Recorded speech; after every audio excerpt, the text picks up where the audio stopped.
नमस्कार साथियों हमारे देश में कोविड-19 महामारी बहुत ही विकराल स्वरूप ले चुकी है।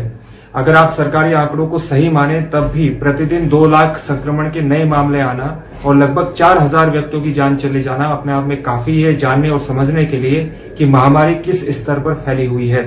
देश के ग्रामीण इलाकों से जिस तरह की खबरें आ रही हैं और गंगा किनारे विभिन्न क्षेत्रों में दबे हुए शवों की जो स्थिति है वो अपने आप में एक भयावह तस्वीर प्रस्तुत करती है। ऐसी स्थिति में हमारे लिए बहुत इंपॉर्टेंट हो जाता है कि हम इस बीमारी को ठीक से समझें और उसके अनुसार उचित व्यवहार अपनाएं। इसलिए इस वीडियो में मैं आपको कोविड-19 बीमारी के 3 फेजेस बताने जा रहा हूं।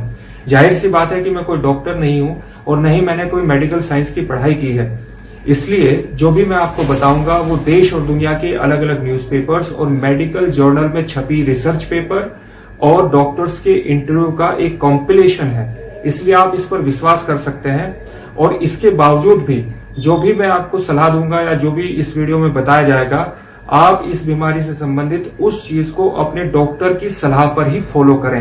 ये मैं आपको एडवाइस करता हूं।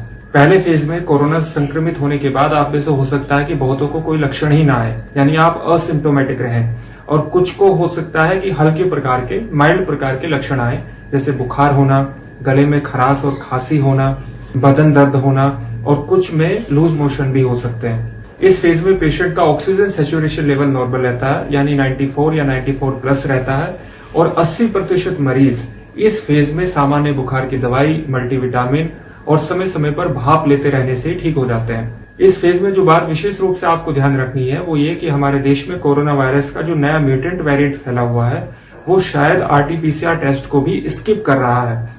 यानी आप कोरोना वायरस से इन्फेक्टेड हैं लेकिन आपकी RT-PCR रिपोर्ट नेगेटिव है, और ऐसा इसलिए है कि RT-PCR टेस्ट का इवोल्यूशन इस महामारी के एकदम शुरुआत में ही हो गया था।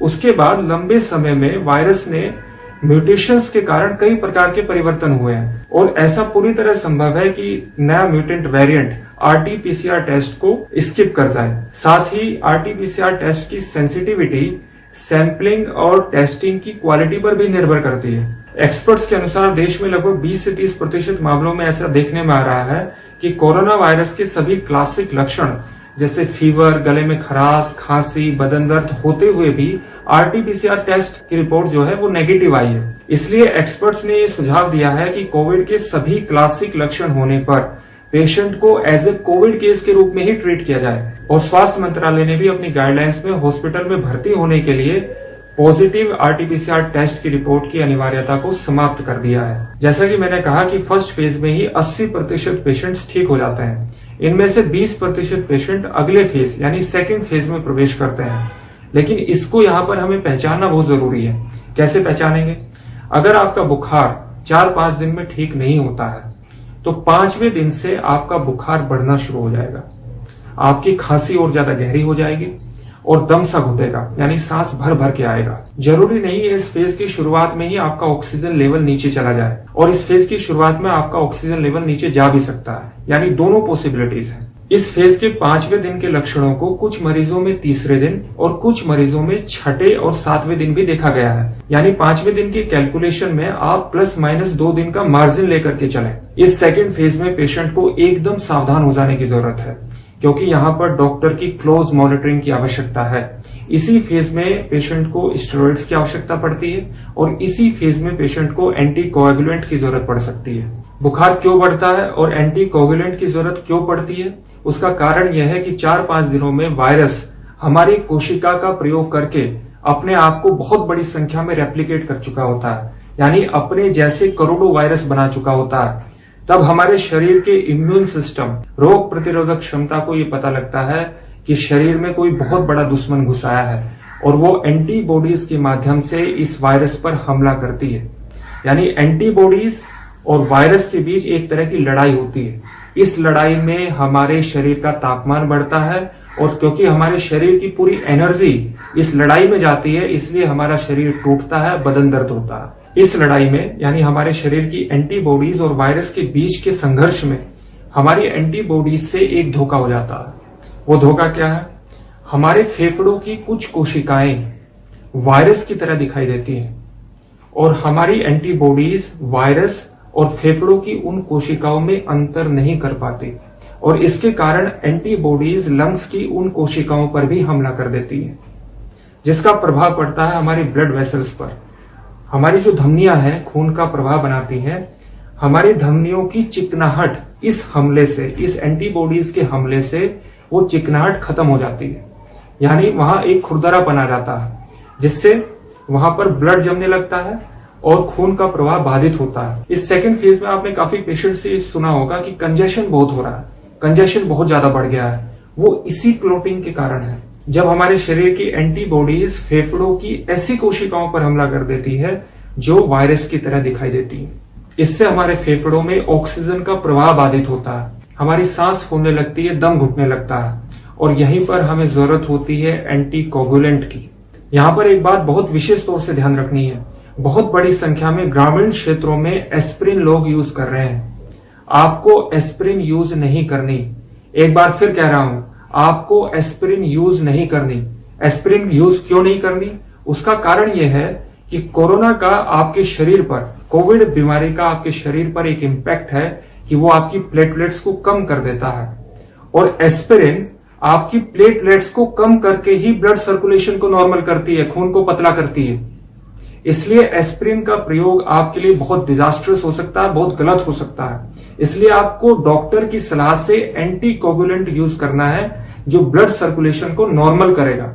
इस सेकेंड फेज में स्टेरॉइड्स का इस्तेमाल भी डॉक्टर की देखरेख में ही करना है, क्योंकि आपको कितनी मात्रा में स्टेरॉइड्स की जरूरत है ये डॉक्टर ही आपकी रिपोर्ट के आधार पर आपको बताएंगे।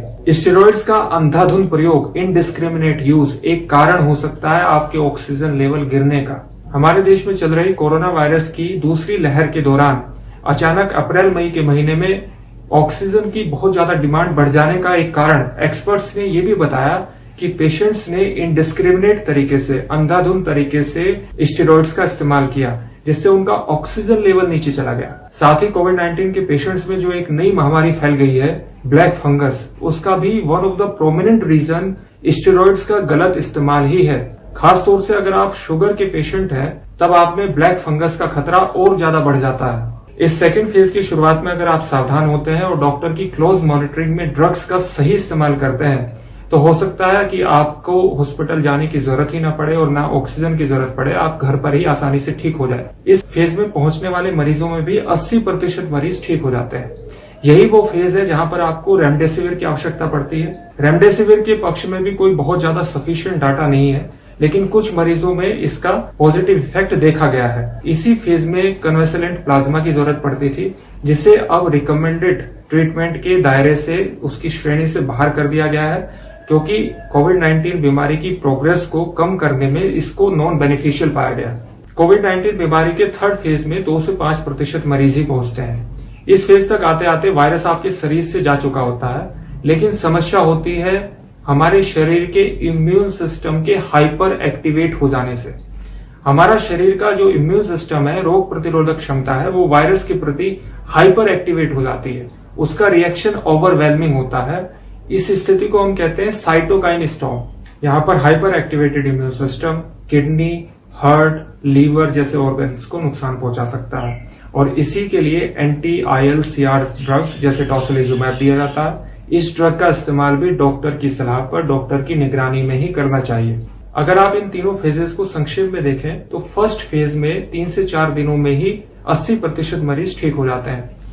यहां से दूसरे फेज में प्रवेश करने वाले 20% मरीजों में भी अगर वो अपने लक्षणों को ठीक से पहचानते हैं और सही समय पर डॉक्टर की निगरानी में उचित उपचार कराते हैं, तो 80% मरीज इस सेकेंड फेज में भी ठीक हो जाते हैं, और यहां से केवल 2 से 5% मरीज ही थर्ड फेज में पहुंचने के चांसेस होते हैं। इसलिए इस बीमारी के लक्षणों को ठीक से पहचानिए और सही समय पर उचित उपचार से अपने आप को सुरक्षित रखने का प्रयास कीजिए। उम्मीद करता हूं दोस्तों इस बीमारी को समझने में आपको इस वीडियो से कुछ ना कुछ मदद जरूर मिली होगी और ये वीडियो आपको इन्फॉर्मेटिव लगा होगा। इस वीडियो को शेयर जरूर कीजिए और अपने व्यूज मुझे कमेंट करके जरूर बताइएगा। इस चैनल को सब्सक्राइब करके बेल आइकन प्रेस करना मत भूलिएगा, तभी आपको लेटेस्ट वीडियो का नोटिफिकेशन मिल पाएगा। अगली वीडियो सरकार की घटिया वैक्सीनेशन पॉलिसी पर होने वाली है, जिससे हमारे देश में वैक्सीनेशन ड्राइव में एक ठहराव सा आ गया है। तो मिलते हैं उस वीडियो के साथ। बहुत बहुत धन्यवाद।